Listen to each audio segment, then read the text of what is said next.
Hello, everyone, and welcome to the October session of Korea Peace Study Group. Today, we are hearing a report back from the People's Summit on Korea that happened in New York City in July. And we're able to welcome four of our Korea Peace Now Grassroots Network members who will each be giving their reflections.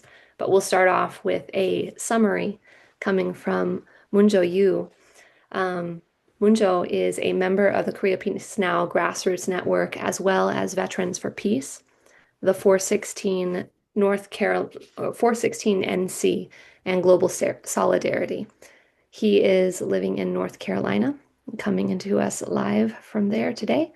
So I will spotlight Munjo's video and welcome Munjo to take the floor. Thank you, Jenny. Next slide, please. Oh, okay. Yeah. So I will cover some sessions from the summit, and before that, I'd like to share my personal aspects of the summit.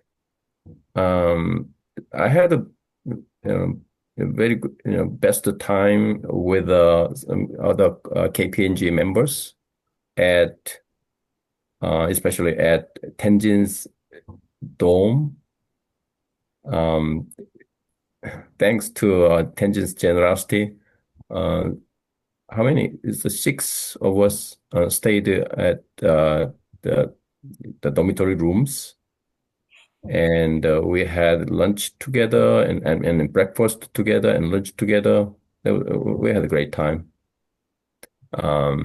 Most of us met, especially I met most of us face to face for the first time. That was great. Then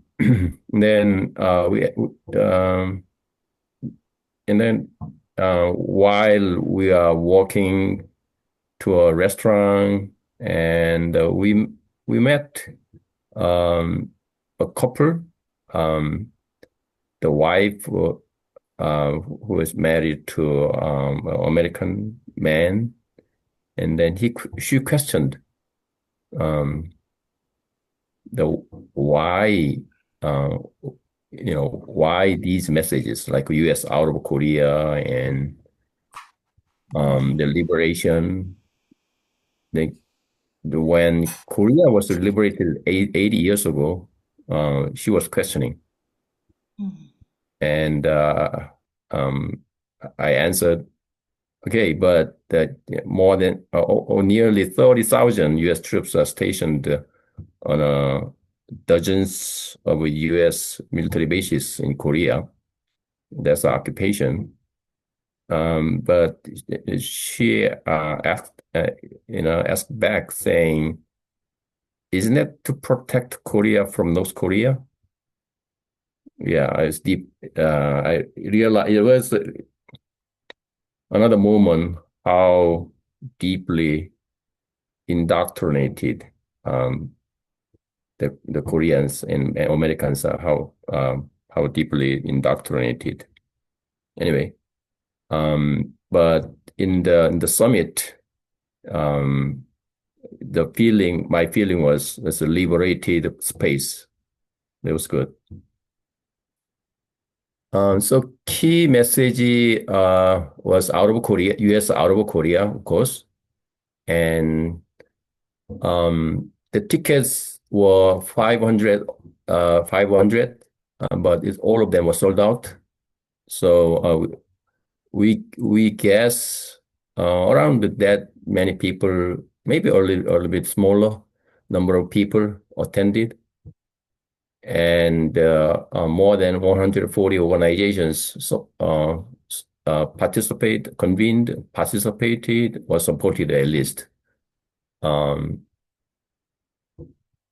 So 10 convening organizations include Nodutol. Nodutol is the main organization, and Koreans for anti-imperialism and sovereignty, and of course we KPNGN and Korea Policy Institute or KPI and the People's Forum, Act Now to Stop War and End Racism or ANSWER Coalition, and the Anti-War Action Network, or yeah, and the dissenters and the United National Anti-War Coalition or UNAC, Koreans for Decolonization or K4D, and then there were about 25 delegations from Korea. The key programs include plenary sessions and workshop sessions, which are spread out different rooms. And on the last day of the march through the main street in New York City. And after that, in the evening, there was great party on a rooftop. I'll share a video later. The next slide, please. The venue was, I didn't know the venue was that historical place. Yeah, this, you see the cathedral type, and this is, bronze, or yes, some sculpture, and the main hall. This is the Riverside Church, and this is very, historical place in terms of, progressive movements.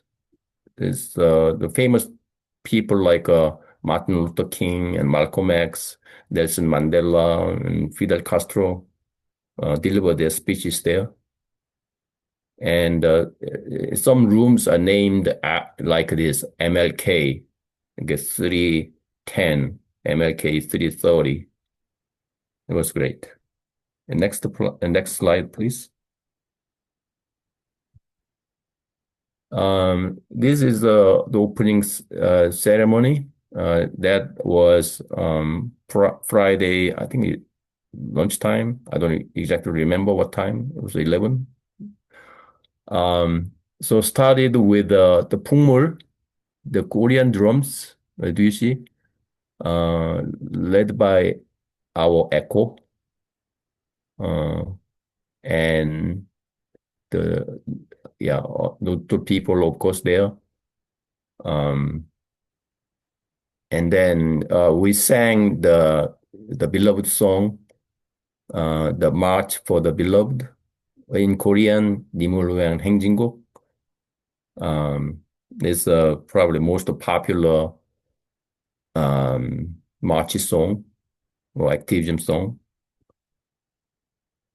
Yeah, next slide, please. Yeah. So, and this ceremony followed by the speeches from the moderator Simon Ma, Manolo de Santos, and Mi-yeon Jang, and Son Mi-hee. Son Mi is from Korea.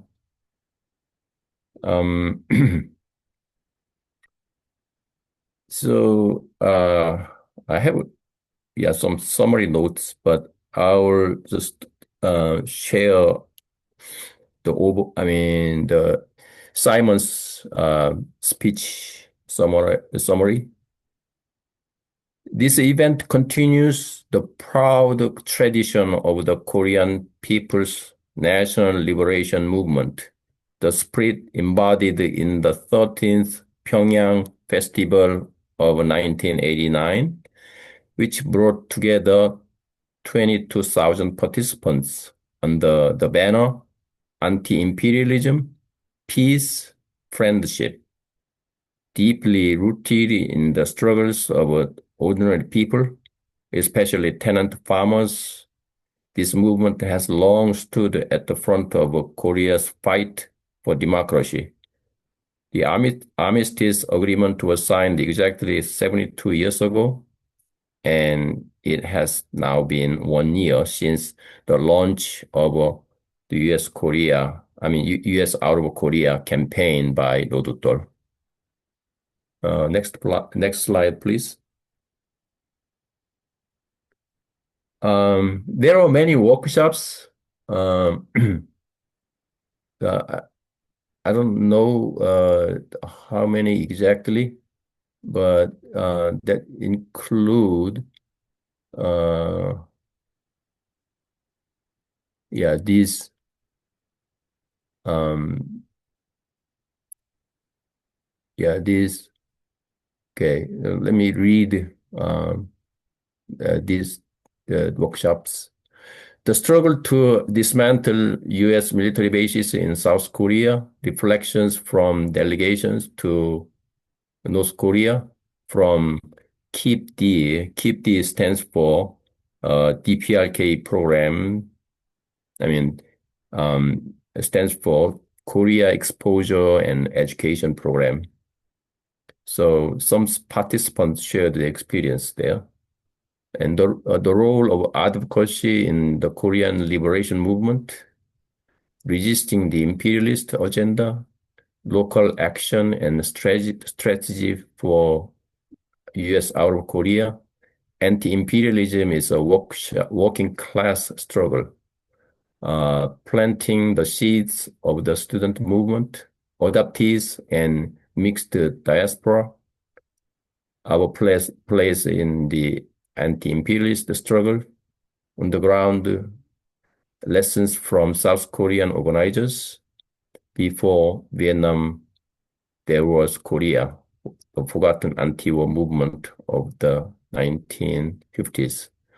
Korean students then and now in the struggle against the empire, seeing, hearing, and feeling, filmmaking for the people's struggle.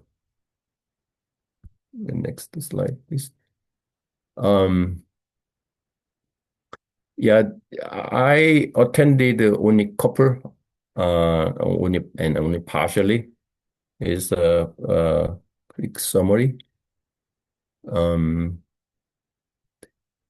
yeah, this session workshop is moderated by Simon Chun, the Professor Simon Chun. And then the Lee Yeon-hee is the right person. The left person is Simon Chun, and the right person is Lee Yeon-hee. Lee Yeon-hee, and the in the middle, the Professor Lee Jang-hee. So Lee Yeon-hee, yeah, expressed the anger, rage against the recent the remark from the U.S. Forces Korea Commander Xavier Brunson, when he said Korea is an aircraft carrier, or stationary carrier or something like that. So his statement that is shamelessly revealed how the U.S. views Korea. And the Professor Lee Jang-hee said the historical experience of the struggle to dismantle U.S. military bases in Korea, the murder of Yoon hee for which the perpetrator was released, and then went back to the U.S. Uh, and then the unequal mutual defense treaty and the status of a forces agreement, so-called SOFA. Yeah, due to this unequal relationship between the U.S. and Korea, the perpetrator was released quickly. The lack of independent military sovereignty and wartime operational control strategic flexibility and the West Sea Belt, which includes Pyeongtaek, Gunsan, and Jeju. Um, it's a U.S. military strategy to contain China. Yeah, he talked about these topics. Next slide, please. Yeah, I attended this session too. So the on the left top, the photo shows this person, Pedro Alviso Campos. I didn't know about this person, this great person, until this workshop. The anti-imperialist, the nationalist independence movement in Puerto Rico, represented by Pedro Alviso Campos. There was an attempt to assassinate Harry Truman by the movements um, around 1950. And that reminds me of An Jung-geun, who assassinated one of the top Japanese officers and the viceroy of Korea. It was I don't even remember, early 19, early 20th century. Anybody remembers the year? And then there was a regiment, 65th Infantry Regiment, which consists entirely of Puerto Ricans.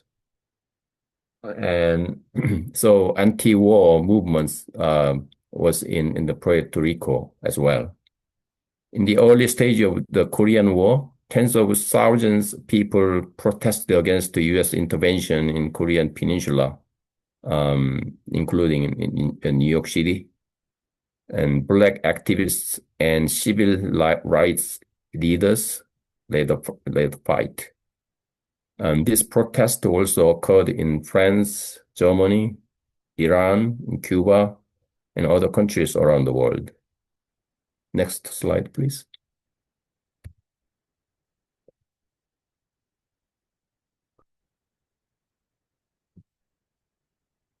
This is toward the end of the session. End of the I think just before the closing ceremony. So these are the delegations from Korea. The Ryu Kyung-wan on the left, the moderator is Ji-ho, and right next to her is Ryu Kyung-wan. The tyranny of the United States, not only in Korea, but also in many parts of the world, he pointed out. And Lee Hyun-hee again, the movement for independence on the Korean Peninsula, the essence of the presence of U.S. troops in Korea. She pointed out the issues, these issues. The Hamjaegyu, the Korean Confederation of Trade Unions, said, let us transcend hostility and division and united in the spirit of coexistence and solidarity. And the last person said, not last, but Kim Tae-yeon, former chairman of a farmers union, where independence is undermined, the blood of the people flows endlessly.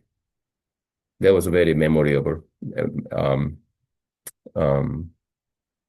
Yeah, it made impact, lasting impact on my mind. Next, please. Yeah, this is good.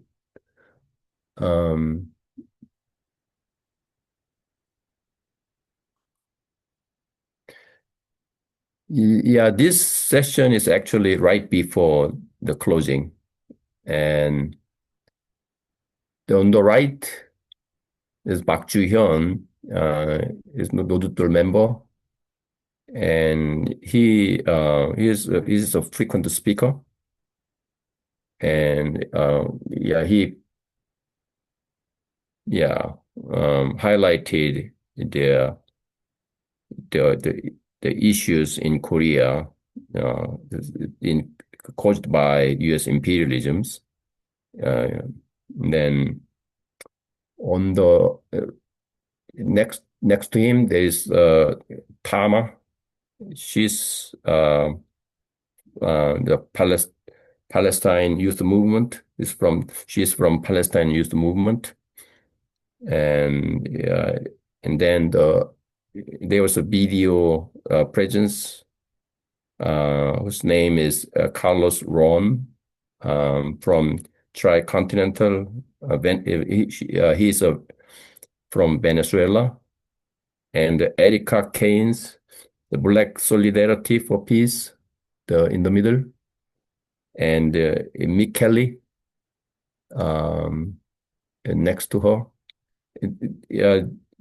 These people expressed the importance of solidarity. And next slide, please.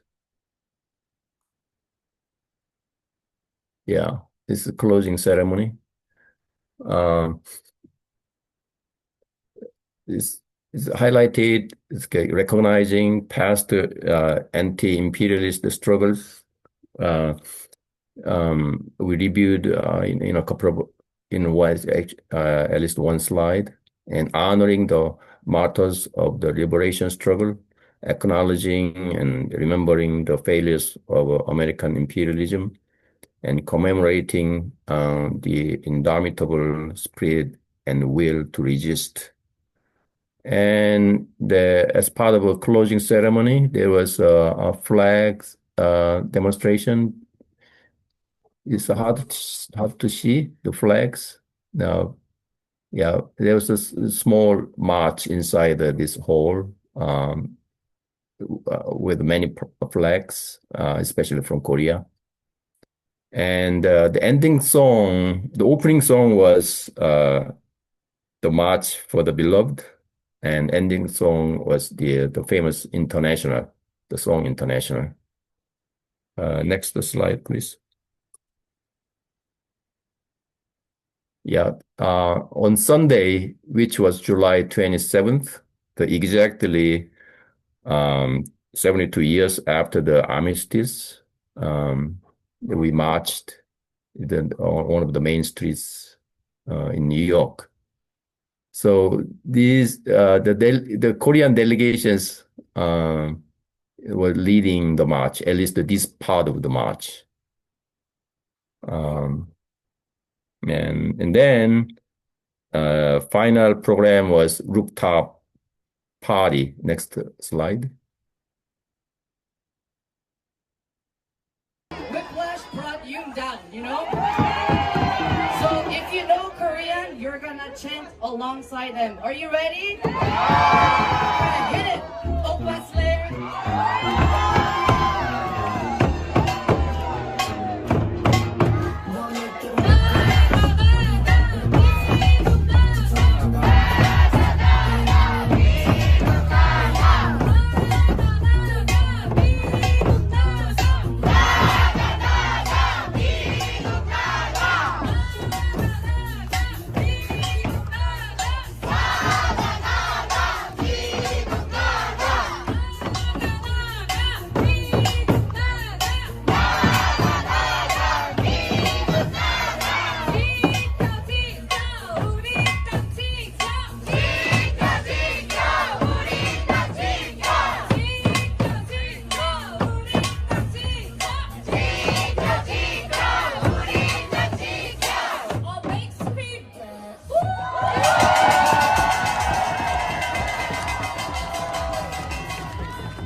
There's a lot of energy.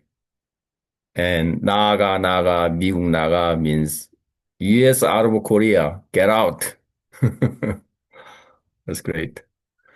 Um, yeah, there was a lot of tabling, and like our KPNGN is was part of it. Um, and upstairs and downstairs, I don't know how many the organizations were doing tabling, but I know of these organizations like KPNGN, Rodutor, K4D, and Workers' World Party. Um, yeah, that's my part. Thank you so much, Munjo, for what you had to share with us. Next, we're going to be hearing from Eunsung Hwang. And Eunsun is an author, a poet, and an educator. She interplays with poems, collage, and silk scroll mounting, which is memory keeping, personal and family stories countering colonial histories. So she was able to attend the People's Summit as well and is here to share her reflections. Yay, thank you. Yeah, mine will not, well, thank you, Munjo, for doing a really thorough from beginning to end. I was kind of like reliving moments. And I wasn't there at the rooftop, and so I'm glad I got to like party from here. But yeah, I guess I just want to focus on like a few moments that really stood out and how I just like been thinking and like continue to think about what I experienced and continue to experience. But yeah, the first image was the opening ceremony and just seeing like all the flags like from Korea, like the organizers from Korea was like really moving and to hear everybody like singing and like clapping was so special and I just felt like there was like community and that's something like again not to be like repetitive but like special and precious because I think like for me at least a lot of this like education and the learning that happens can sometimes be like a lot of it is like found and discovered alone or through friends or through little groups but like to be in this the midst of just like a huge auditorium that was like intergenerational is something that was like moving and I just continue to just like want to be in more spaces where there's like younger folks as well as like elders in the room.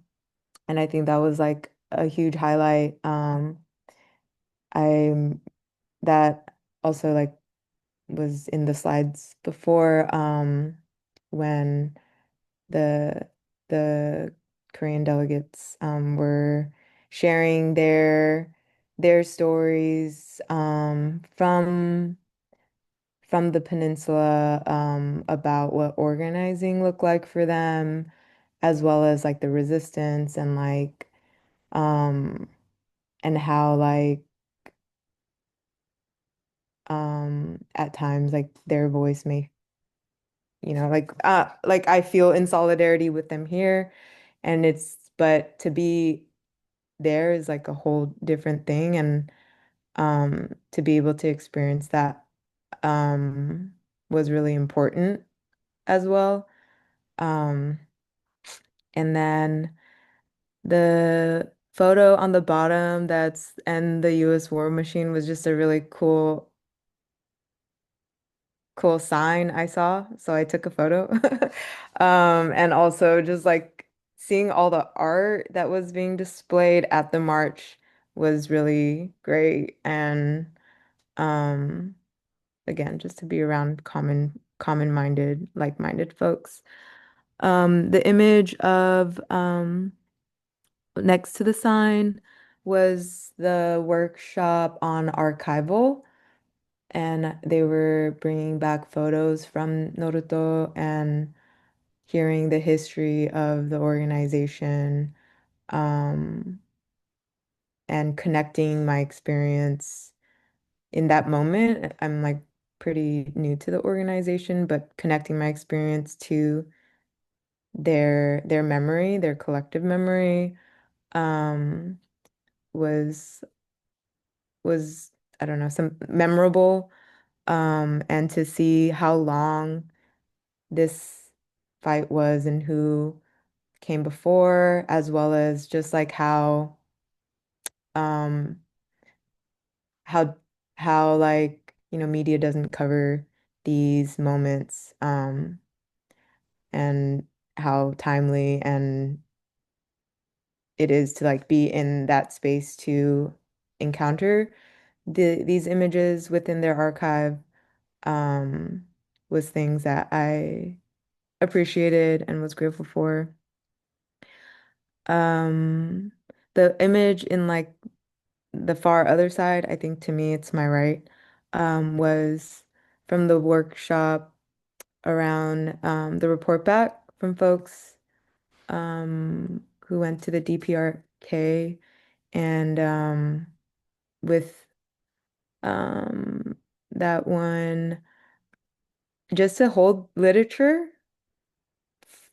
from the northern region of Korea was like, I think a lot of us felt just like we just wanted to see and be close to just like the words that have been like, what do you call it? Like, sorry, I'm like lots of words, always lots of words, that have been withheld from us due to like the sanctions and whatnot, and hearing like the stories and the relationships, I think was like a part of just my personal like reconciliation, or not reconciliation, maybe just even um like the process towards like our unification is in these little moments is what I felt. And so I was, yeah, and just hearing how people spoke about their experiences, I, yeah, just remembered and appreciated. Um, and yeah, I'm a slow processor and things kind of linger with me. So if I'm stuttering and whatnot, um, please bear with me. And then, yeah, I think the post for me, it was a lot of the post conference, is just like, what do I do with all this feeling, and momentum? And I've been trying to just like maintain relationships and also like be more involved locally, and yeah, and also carry it into my personal work. And yeah, the last image was a work that I did, that I edited a poem after the conference, and it was in memory of the women of Jeju who were martyred in the massacre, by the U.S. backed, um, I guess like martial law, and yeah, that was like a really important moment for me of like performance, of like embodying everything, and just listening even further to the stories that maybe were like nudging or like murmuring in that space. And yeah, it was a story of, I had shared earlier, of like the Jeju woman carrying rocks on their backs to help create the fortress that was like protecting the island. And yeah, I think from all that, I just felt very like convicted into like bringing it into more of my practice of life, relationally as well as like creatively. And so, um, yeah, that was kind of just and still ongoing. So, which brings me here to this space tonight.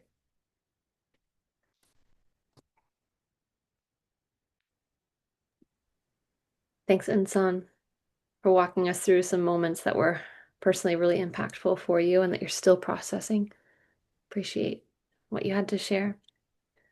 Um, Next, we're going to turn to Johnny, who will share some of his reflections as well. Johnny Atlas is a writer and a cooperative bookstore worker and owner. He's a member of KPNGN since 2021 and the co-founder of the Pacific Northwest chapter of the Korea Peace Now grassroots network. Welcome, Johnny. Hey everybody.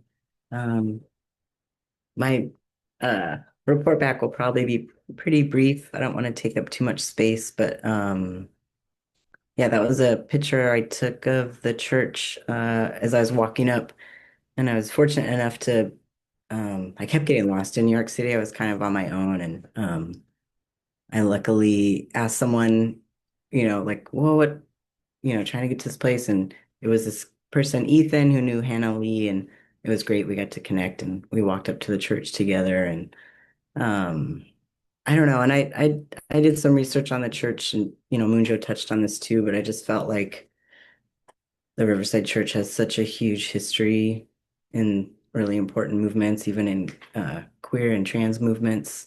And so it just felt like such a good place to have uh, the summit, and I when I walked up there was like a helicopter above, and it was like, oh, probably probably police helicopter.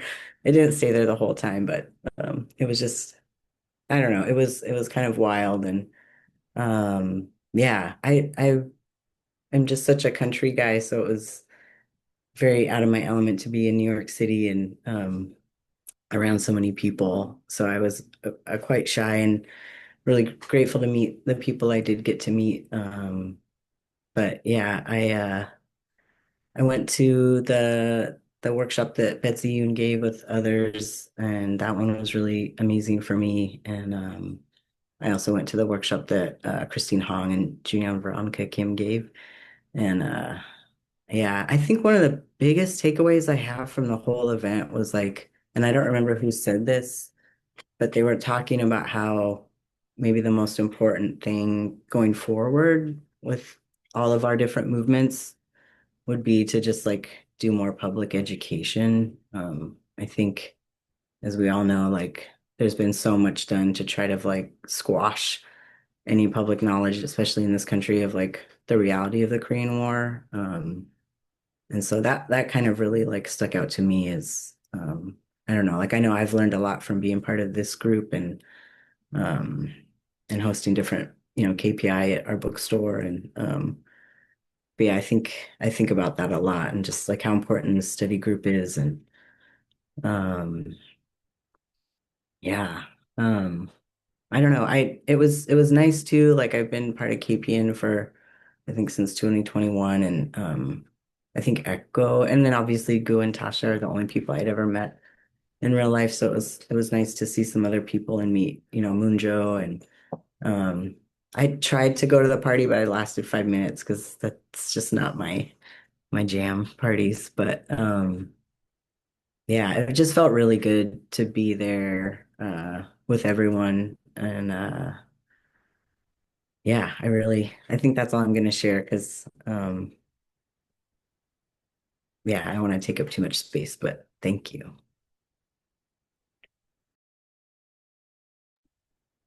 Thanks for sharing, Johnny. I was I was jealous that so many of you were getting to meet in person for the first time because many of us haven't because of the nature of our virtual meetings and gatherings. So appreciate the reflections.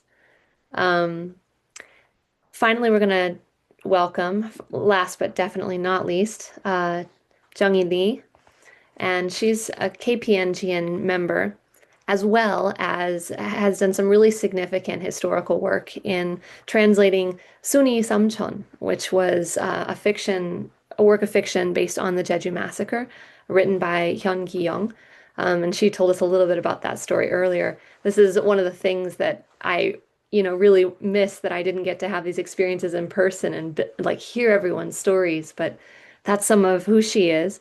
Um, she was also part of the South Korean government-funded Modern Korean Literature bilingual collection. But now she's retired and based in New England. So we welcome Junghi to share her reflections. No more screen sharing at this point, just listening to Junghi's reflections. Hello, everyone. Um, I don't have any pictures to share, but I have a few reflections that I've been trying to distill into nice, neat presentation, but we'll see how it goes. Um, uh, the first overwhelming impression was how young the event was. It was an event that highlighted the the what is it giving the torch down to the young generation. I know some of the Nodutal people, mostly seniors, from olden days, 30, 40 years ago. Actually, one of my motives to go to the event was to see them after 80, 90, before 90. So that was what, 35 years ago. I used to know some of the people there. So that was one motivation. I, but they were pretty much behind the scene. And I was not an insider at all. I was just one of the audience. I was in the audience. I was mesmerized, mostly trying to observe as much as I could, mostly sitting in the big plenary session room with a lot of people. I only went to one workshop in a small group setting, which was about the filmmaking as action to for liberation, which was very inspiring. I went there because I admire what's her name? Another senior moment. The filmmaker, female filmmaker, who is an adoptee, and she started telling telling her stories, personal stories. But the amazing thing is the adoptees' stories out of, probably the comfort women stories as well as the U.S. military base related women's stories have the same effect or impact. Adoptees' stories also, to me, open really so many doors for people who don't know or don't want to know or just so uncomfortable to know such stories. But through those very, very personal, intimate stories, she was opening so many doors to understand the heart of the society, the Korean society, but as well as, the US society. That was such an amazing tool, making films, which are very, very intimate stories. I mean, adoptees, one of the most vulnerable populations.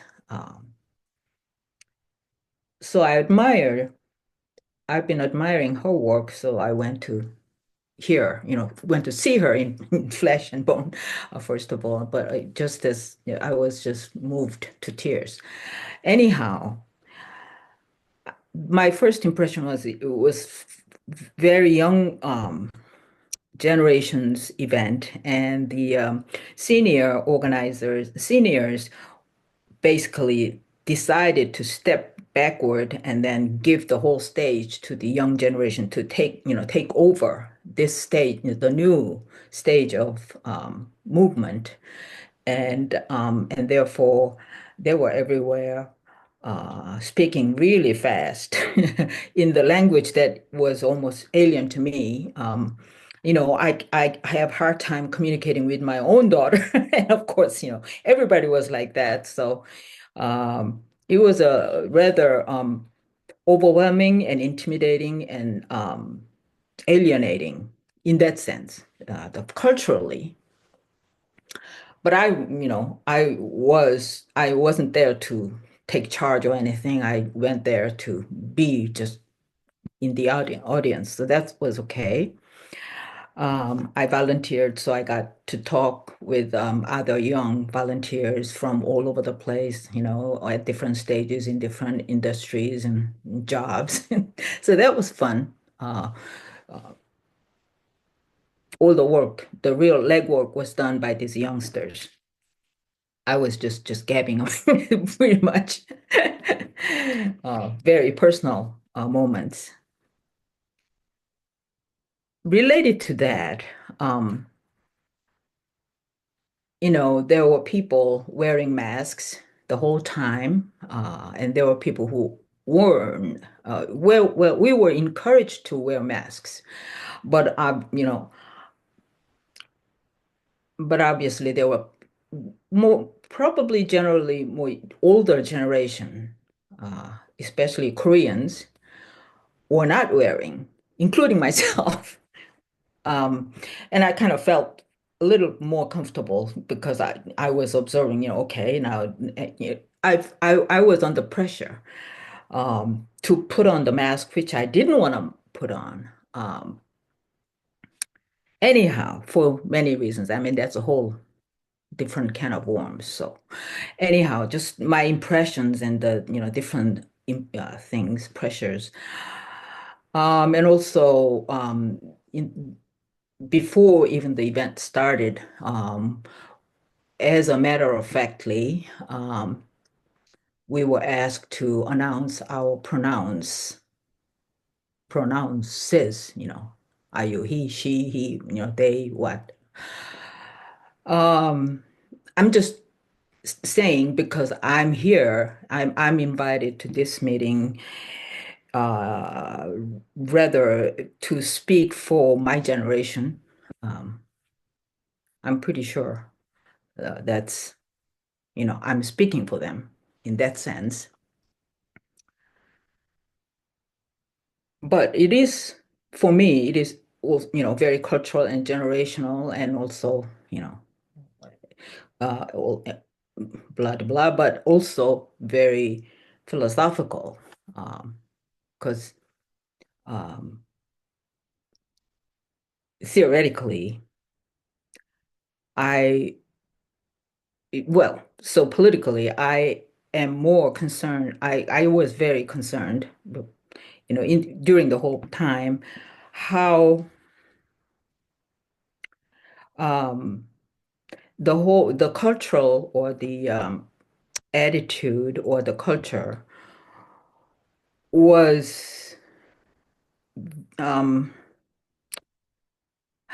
what my well, forget about all the diplomacy. Okay, so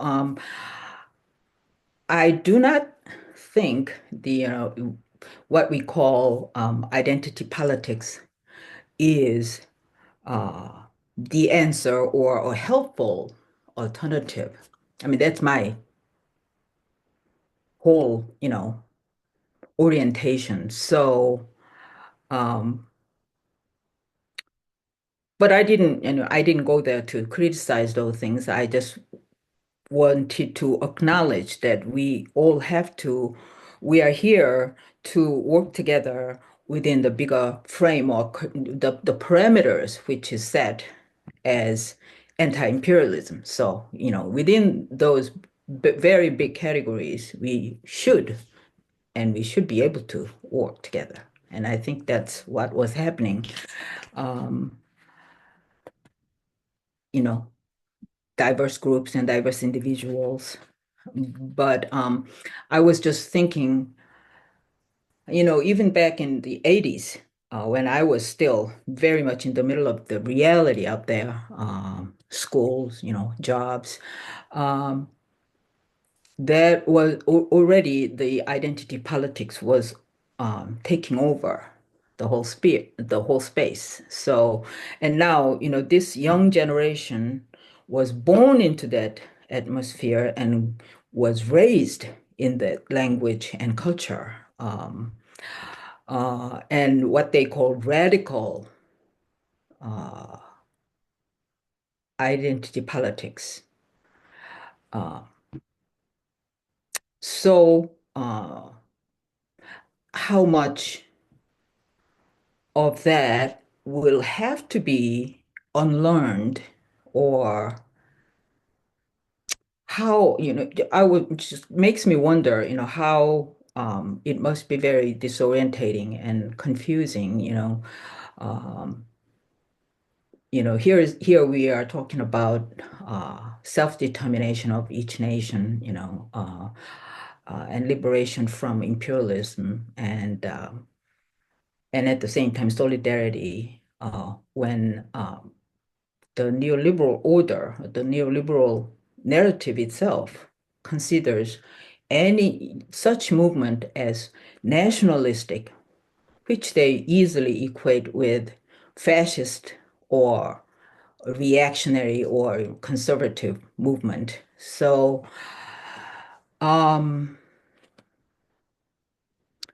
all those things were going through my mind anyhow. Um, so those were, my overwhelming thoughts. Um, but I have I'm not privy to why that event was organized in that particular way, where just about every presenter, just about every even sentence had imperialism in it. It was like pounding the idea over and over and over again. Uh, I was thinking, if when I was writing a graduate seminar paper, I was so pressed. I felt like I had to make every sentence full. I shouldn't leave any part of this whole idea out of any sentence, and my sentence was getting longer and longer. It was like the whole paragraph was one sentence. You know what I mean? Like that was I was reminded of that mindset.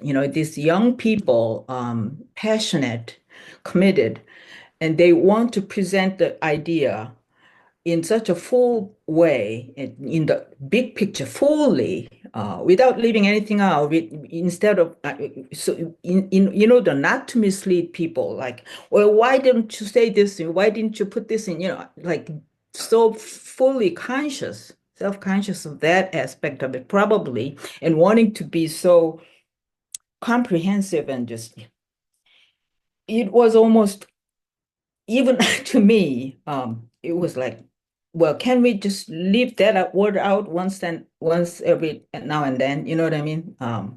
And that's later, that's what I heard from others who are not as radically orientated, that it was just rather jarring, and kind of bringing up this resistance. Uh,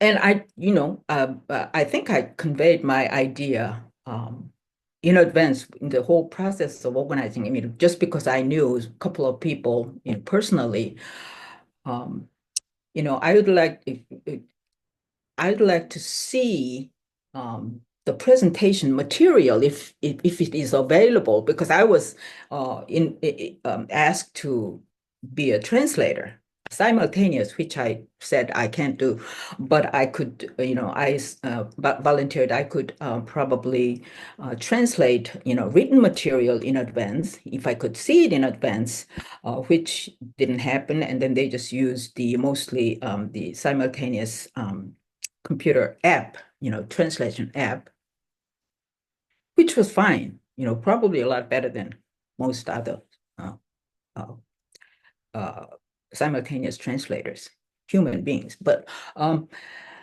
in other words, so probably if they had time and resources to look over, go over the presentations in advance and then coordinate so that there won't be so much overlap, and repeating the same thing over and over and over, and of course, from different perspectives. But eventually, you have only 5 minutes to make a presentation and you want to put the most comprehensive, something together. And just about everybody ends up with saying the same thing over and over and over again. And that's the impression that we come away with. So, that's just one of the many things that must have happened. But anyhow, I'm not privy to the, the background behind the curtain things, but my conclusion is probably this is an event for all of us to find each other and get encouraged by each other, and also confirm that we share this ground. And then we can go back and then do whatever we can. And of course, I always want to start with what can we do, not end with now we need to do something. But again, that didn't happen. It was all just a basically confirmation of what we share, the basic foundation ground. And then we'll go out and act on what we think. So my question now is, what have we been doing? And marches and demonstrations are great. I like it. Just like another event where we find each other and we show that we are not a tiny minority, and sort of is a show of power. That's all good. But as we well know, that doesn't necessarily change things. Then the real action has to happen. So I would like to find out somehow, if anybody knows, I would like to hear in this session, what actions the participants have been taking, and such as like, boycotting, that sort of thing. That's where I am after all the thinking, and from the impression to the thinking to where I am. Okay. Thank you. Wonderful. Thank you, Junghi, for sharing. At this point, I'll be welcoming the others who've also shared into just a conversation about some of these, maybe this question that Junghi raised, or reflections or thoughts that were raised for each of you on, for during others' sharing and reflections. I'm trying to spotlight Johnny. Having a hard time doing that. Maybe it's because your camera's not on, Johnny. Let me try. All right. There we go. And if others have questions as they discuss, feel free to raise your hand or drop a question in the chat.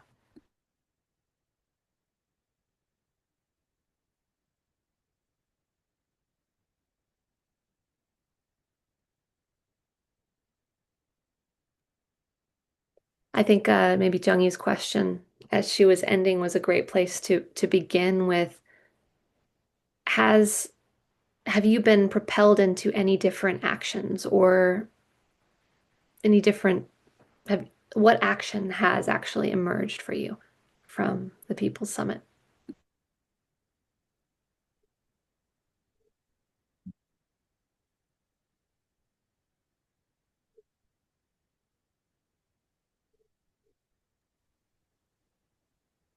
For me, oh, thank you for the question. I feel like that's something I've been trying to be more intentional in.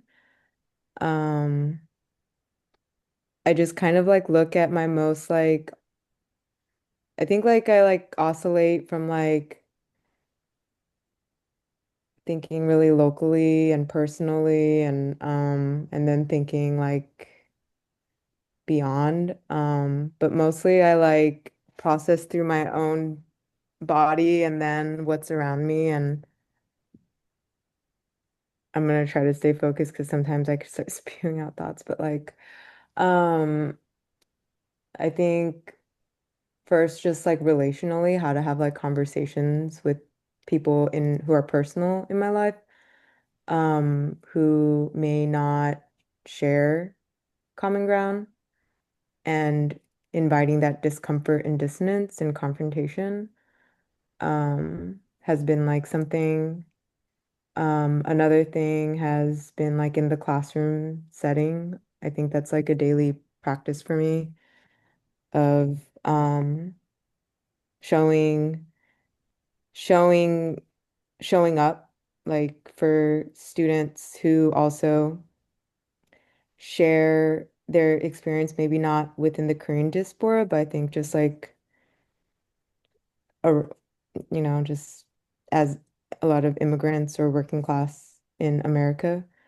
And I think that like daily practice of just like understand, like connecting with this story of the peninsula makes me just more, I don't know, just like brings a relationship and an orientation to people and opening that common ground that was found in the conference with other folks outside of the Korean diaspora, because I think that was a big takeaway for me, was like centering like the working class experience as well as just like us all just like living in the belly of the beast, and which also includes like practicing that ed public education, like interpersonal education, but like empathy. Um, and yeah, I think also too, just like being in America, there's like so much happening um around censorship and around violence and with ice raids. And I think that has been like a big action step in how to what is my role in offering safety and mutual aid. But I have been like trying to like find something to be more consistent in. I think Grace Lee Boggs mentioned this quote, like the most radical thing to do is to stay put. And that's been really challenging me. And what can I do in just, well, not like staying put, sitting down, but staying put in like one place and connecting. And I think it just takes time. So that's kind of where I've been. Yeah.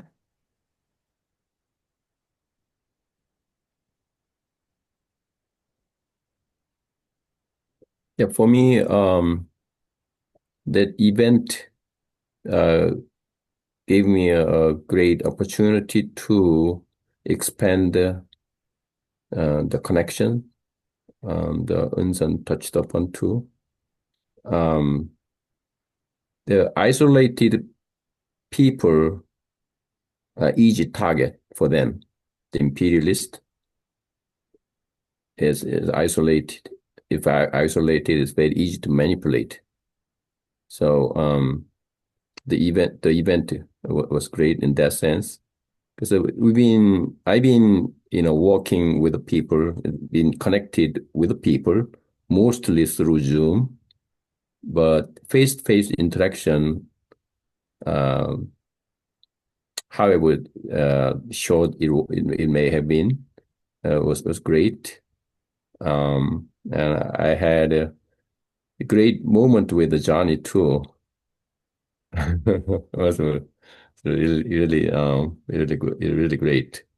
Um, so the event uh, gave me a it's a homework or follow-up sense of homework.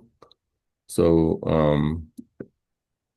which is we gotta maintain the momentum so that the event won't be one-off thing, but it has to be continuation. Um, so next week, I think it's next week, like a 5 days session organized by Nodutor, the Zoom session, a hybrid session.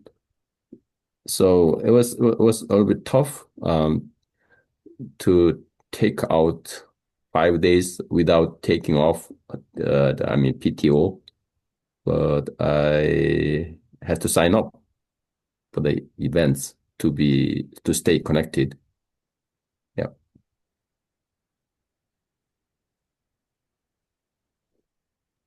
What is that 5 day event? Has that happened or is it happening or? Yeah, it's happening is next to so starting from next I think Thursday or Friday. So 5 day session from Eastern time 6:30 to 8:30.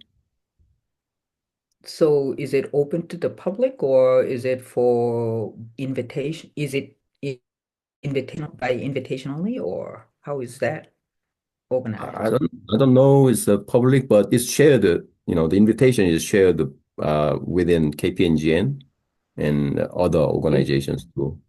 I don't think I got any information about that. Oh, Have others got that information? It was an invitation only for organizers at first, but the video recordings are going to be available after the sessions. So No Tutorial is going to be doing some further education sessions, yeah, called mhm. Korea in Struggle, Division, Empire, Liberation. No, good to know. I signed up, but I didn't know the details. Thanks, Jenny.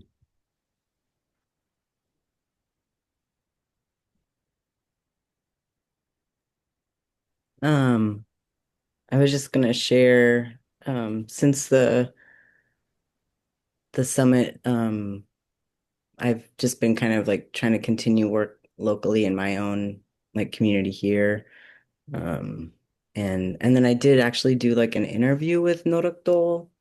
I think they're trying to start a Pacific Northwest chapter.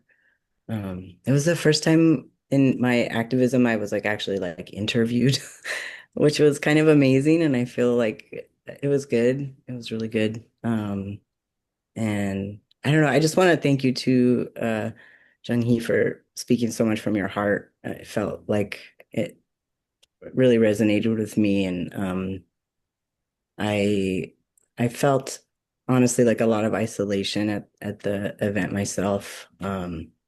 And I was thinking too about, I think a lot of it was because of identity politics, like being like a white person, like I'm always just like very mindful of like space I would take up, and especially like a summit, about Korea.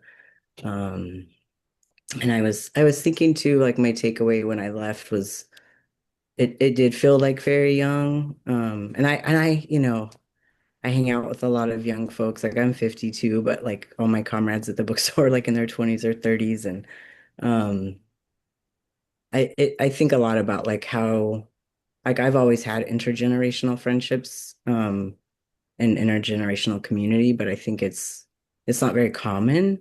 And I was thinking about the summit, just wishing it had maybe somehow worked more to be a little more intergenerational friendly. And I was thinking too, like I'm transgender, and I'm like old school transgender, which I sometimes don't even understand what's going on with current transgender politics.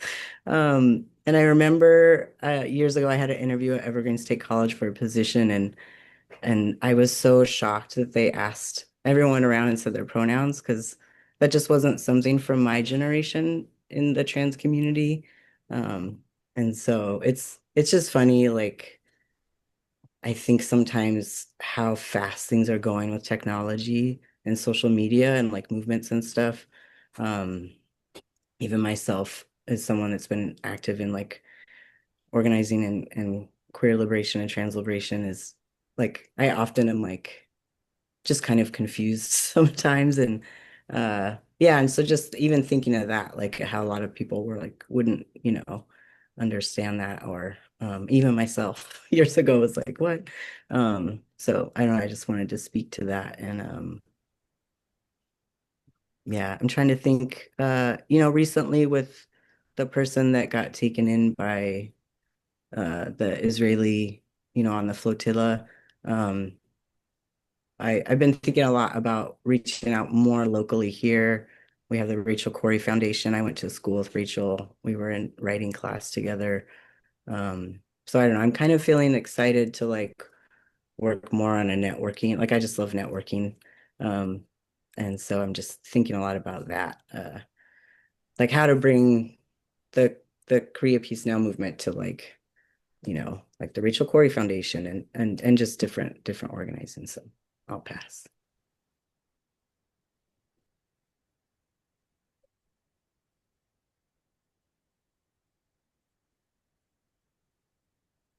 Well, I brought up this, question of what the real action really is, what I'm talking about, always because I bring that up often in different meetings or different whenever I have an opportunity. Um, I'm a very rather shy and passive person, more observer than actor, uh, suited for like journalism than politician or leader or anything. So that's my activism comes from. So uh, writing or even speaking if there's an opportunity about perspectives, uh, narratives and stuff.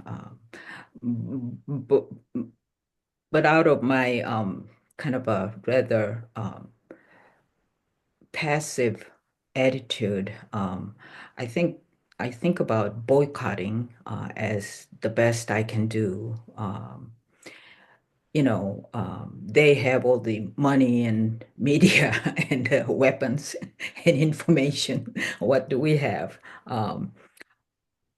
Fear is their greatest weapon. Again, we have all these, so cross the line and we will show you what we can do to you.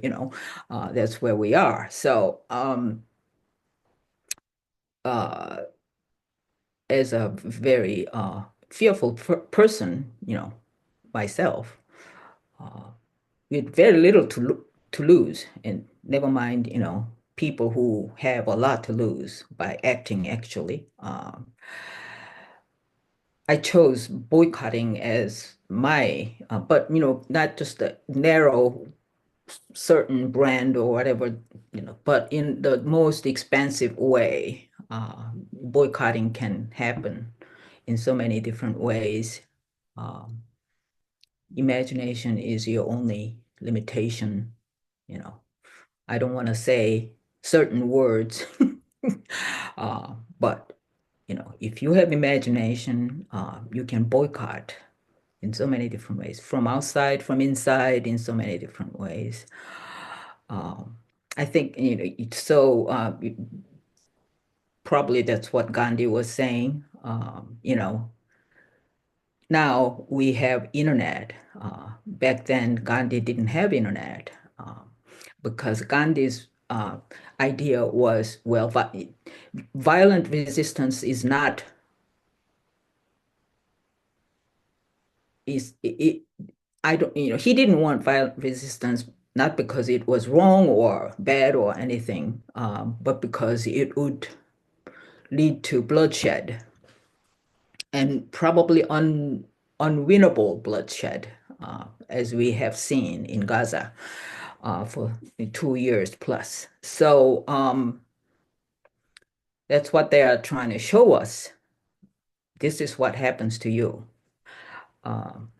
So I think Gandhi chose, action, a boycott as the best course of action.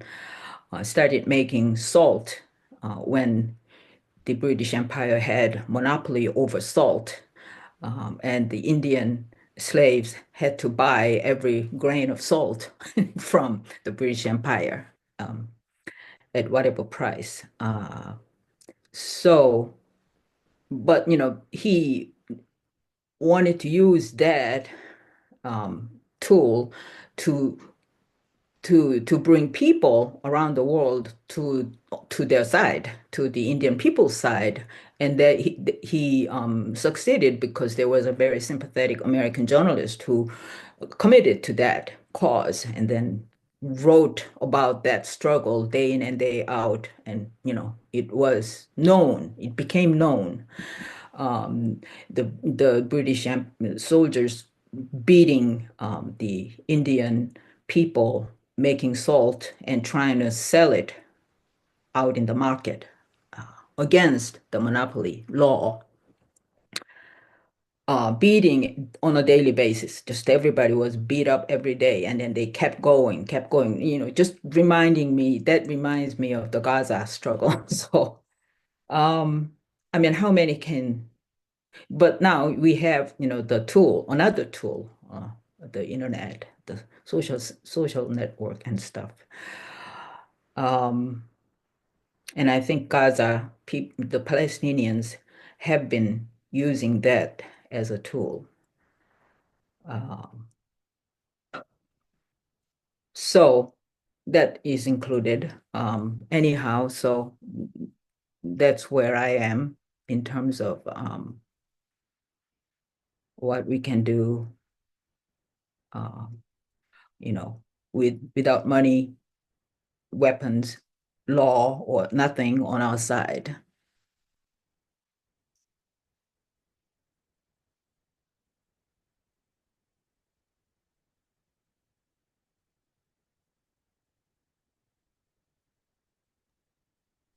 Thank you to everyone who's shared your reflections and action points and impressions, emotions from the time together. Some people will need to be leaving the call soon, but I would welcome anyone if you do have a question or if you have impressions because you were also a participant at the People's Forum. Jump into the conversation if you like. You're welcome.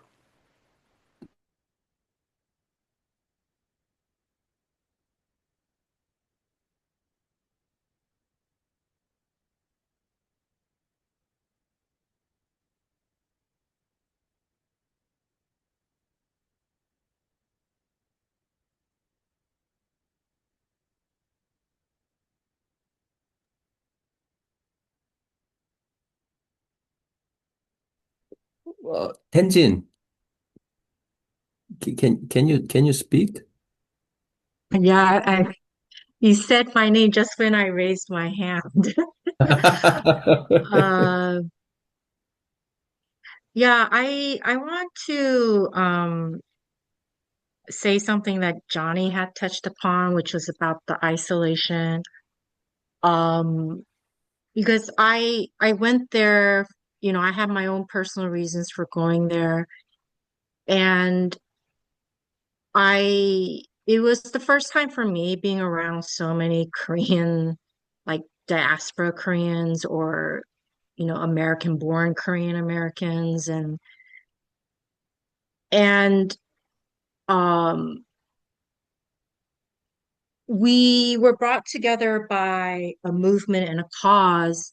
However, I think it would have felt less isolating for me personally if they had included, I don't want to say the word they, if the summit had, the program had included something that's related to community building.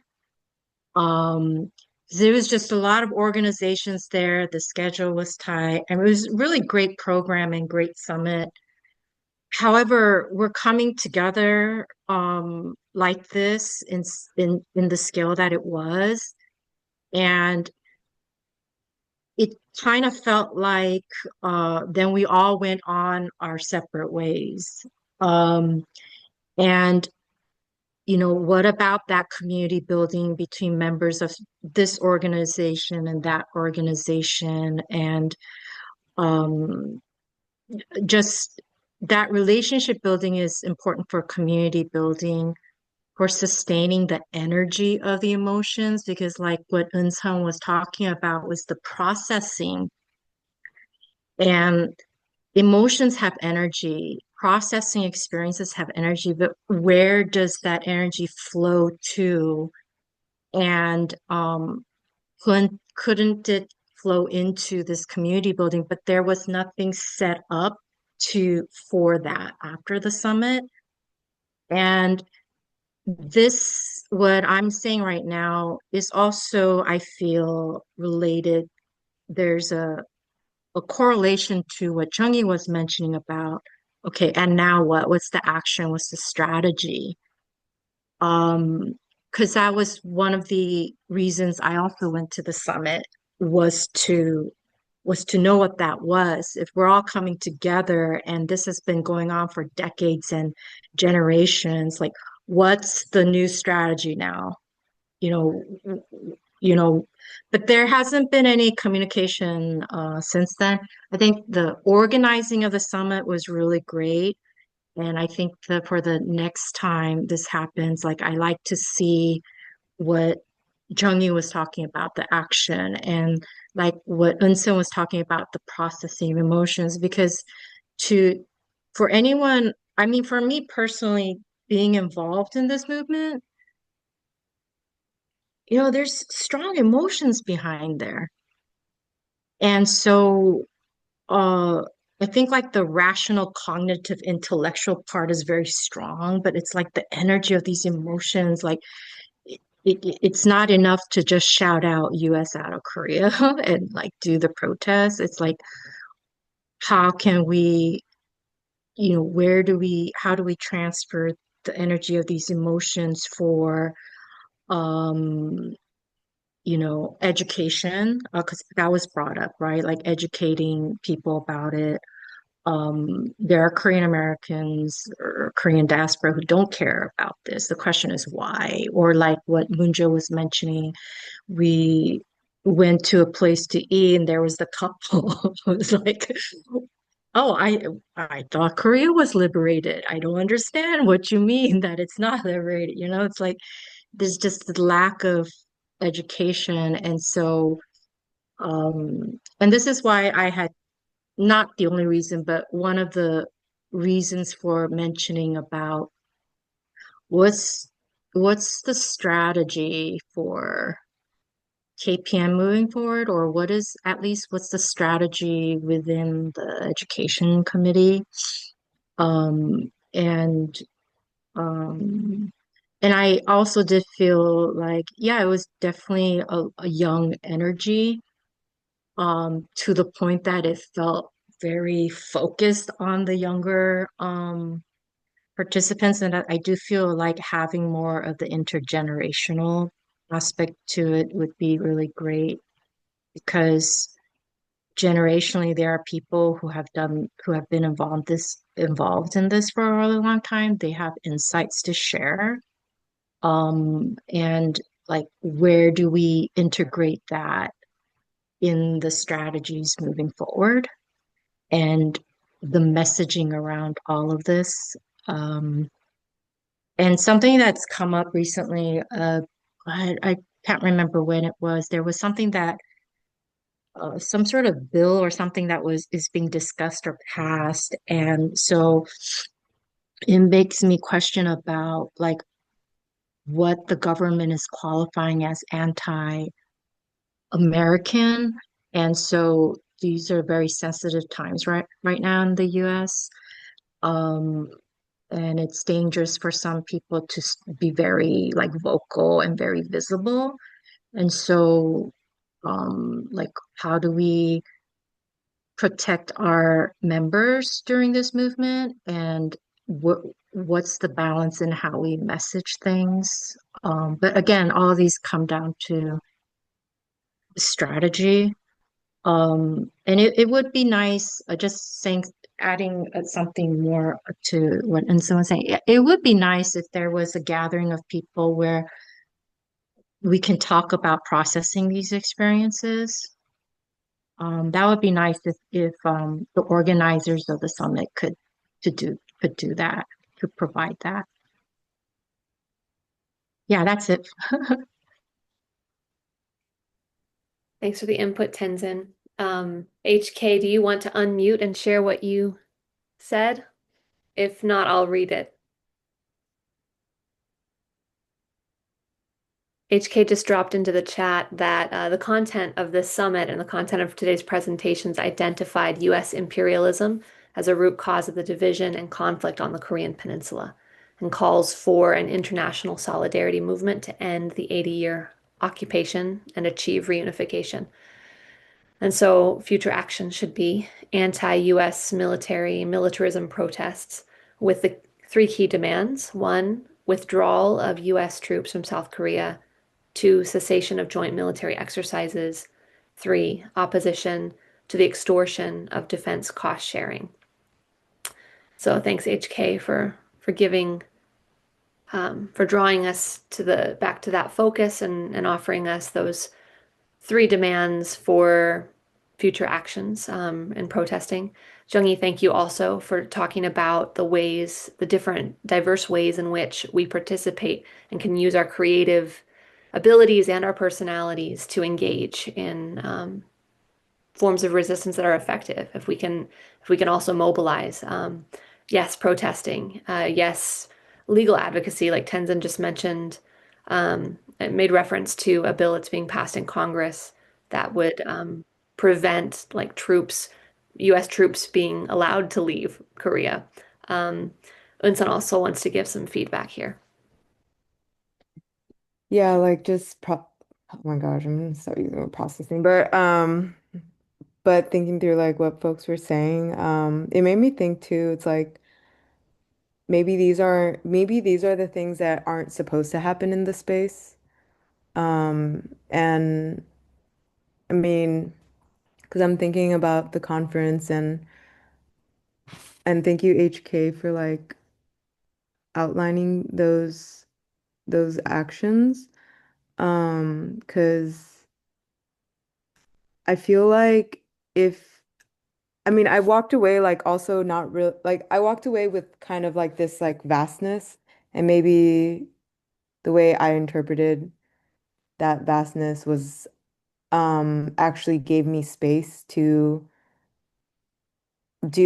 find like these moments that feel right for me because if they were very I feel like the conference offered resources and a place like Career Peace now I've been like leaning into to do the processing and so it's like I think even having like a bunch of the partnerships like I don't know like what they're again like going like what was behind the curtain but I feel like for me a call to action was to get plugged in to like a local organization that we could process with and like it feels awkward for me to like show up on a Zoom with like people I don't know like on a monthly basis but like it's been like slowly helping. Like I've been a part of like the study group for Career Peace now and just like trying my best to like be consistent in these like virtual relationships, which isn't the same. But also like I think there's like an extended network outside of Naruto that like are also who share experiences in anti-imperialism and like, I think local bookstores like have a lot of like community education and we may not meet people who are at the organization itself, but they are also trying to find a future in which like we are not living under these conditions of fascism and like I I don't know, I feel like as I was like I don't know, I feel like there should be a challenge too to like find that outside of the conference space. But I don't know. I'm just kind of like responding, because yeah, I know conferences are really hard to throw too. So I feel like some of it has to do with like us going back to our region and like doing that work. Thanks, Insun, for that good good feedback and a challenge, I think, to all of us to like Junghi dropped for us as well, to take what we've received and think about, like Johnny also mentioned, how do we take this that we've received and educate others? How do we expand the net? How do we increase what Munjo called liberated spaces? How do we um, do that? And if we can't do it in person, or if we don't know where to do it in person yet, if you want like Insan to join up with some of what we're doing virtually, you're completely welcome. I'll drop my email into the chat. We have an education committee with Korea Peace Now Grassroots Network that's trying in our limited ways, and can expand the more mental energy and the more hands that join our circle. So you're welcome. And if you're ever interested in just independently studying something, like you say, hey, I heard about this aspect of Korea. I heard about this historical fact from the Korean War. This really interests me. I wonder how this dynamic affects the current unended war. And you want to explore that, reach out to us and let us know. We can make an announcement in this space or in the Korea Peace Grassroots Network national meeting. Maybe you and a few others who are also interested in that can start your own virtual study group and see what you can learn together and then how you can begin to package that for others. It could be through a Korea Peace study group meeting like today, which we will record, post on Facebook or post on YouTube, and you can disseminate. But then that can also give you confidence in this space, making presentations, to maybe start thinking about organizing things in your local area. So you can start from any place, like Unsun said. Um, virtually can be challenging, but we can think about creative ways to do what Tenzin said is so important, cultivate community. And I think in those small group outside of a presentation space, just chatting with each other over material that you're both reading or studying together. You can share your stories. You can share what brings you to this work, why you're passionate about it. You can be as vulnerable as you want to, and see how that maintains this energy and kind of compels us forward to expanding the knowledge about what's happening for that ultimate goal that HK reminded us of seeing a Korean peninsula that's liberated and is sovereign, and yeah, where the Korean people are able to lead their destiny. So we look forward to those days. And thank you all for being here tonight. Don't want to take more of your time, but drop me an email or get in touch if you're interested in those small group study groups, and we'll keep moving forward.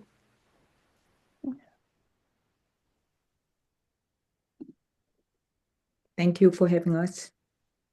The pleasure. Thank you for being here, Junghi, Munjo, John, and Thank you, Sun. Jung. Thank you, Jung, for dropping um, a bomb on us to think about what to do next.